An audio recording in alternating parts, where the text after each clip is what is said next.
Hey guys! I figure you're probably getting close to experiencing your first molt with Tag and Froggy, so I thought we'd talk a little bit about feathers today. Anyway, you're going to experience a molt every 6 months with each of those birds, and the molt is a systematic process of losing every single one of the stress feathers and replacing them with brand new feathers, and it happens sequestrally. That doesn't mean they lose all their feathers at once and become a bald bird, but they're going to lose them in a systematic fashion in pairs. And in the wild, this is really, really important because those wing feathers and tail feathers take quite a bit of a beating. And so every 6 months, on the birthday and the half birthday, they start molting. And with Widget, it was like calendar perfect. It was really cool. Up until she turned about 6.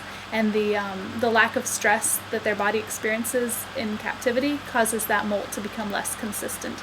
And so now she can go anywhere up to a year without molting, which is sort of interesting.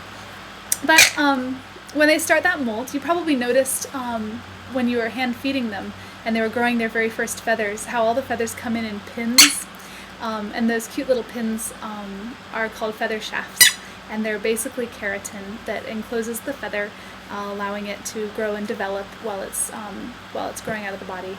And then once the feather's fully developed, that keratin needs to be broken off so that the feather can spread out. And so all of those new feathers are going to come in like that. And from the neck down, Widget is able to preen all of those herself. In other words, when they fully mature, then the feather is ready to break through the shaft. She'll pinch it in her beak to release to sort of break the keratin, release the feather, and let it do its thing. And that's sort of what she's doing now. She's just starting a new molt. She just lost 2 primary wing feathers. And they always lose them in pairs. It's really neat. And during the molt time, they're going to lose a lot more feathers over the rest of their body than they do during the rest of the year, but it's not as systematic as the wing and tail feathers. They're not going to lose them all one by one, because that's just sort of a year-round process of replacing all the body and head feathers. Anyway, though, here is an example of one of those pin feathers that's coming in on her wings, and I know you've seen plenty of these before, but there's your white shaft at the base of that feather where it's coming in. Now, when you're looking at those shafts, where it's white, that is where the feather is fully developed and ready to break through the shaft. If you go closer to the base of the feather, you're going to see that it's darker, and that's actually got living tissue in it and a fully developing feather. And if that sustains any damage, it causes permanent damage to the feather when it's finished developing. Now, when I mentioned that Widget can reach everything from her neck down, that means that she's responsible for that, but she can't handle anything from the neck up on her head when those new feathers are coming in. And so in the wild, a companion parrot would be responsible for breaking those feather shafts for her, and that process is called allopreening. And since you are your parrot's companion, that is now your job. And it's a really fun little bonding activity. So, step up. What you're going to do is you're going to ruffle your parrot's head feathers. And you may do that while he's sitting on the perch, or you may do it against your chest like I do with Widget. But you ruffle those little feathers and you look at what's underneath them. Their head's going to start looking like a porcupine when they start this molt, if you're not allopreening regularly. So it won't be hard to find those feather shafts. Look for the ones that are white at the ends. And if you have sufficient room, you just take your fingernails and you just crunch that little feather. And then you blow to let the feather dust blow away. And that's going to relieve a lot of pressure on their heads.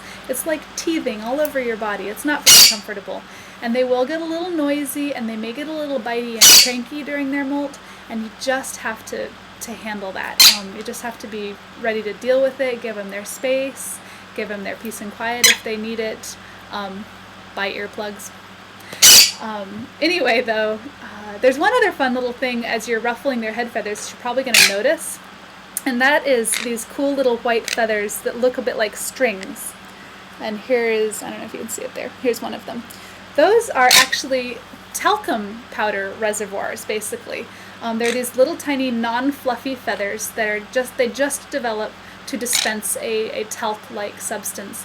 And what that does is they'll break that just like they break the pin feathers, and they will release this powder underneath the feathers and let it sort of spread around on the scalp, and it provides a natural insect-resistant or mite-resistant barrier, I guess. And in addition, when it mixes with the oils from their preen gland, it enhances their waterproofing capabilities. So that's sort of a fun one to find as you're ruffling their head feathers. And you can pinch a few of those and see the talcum powder in them.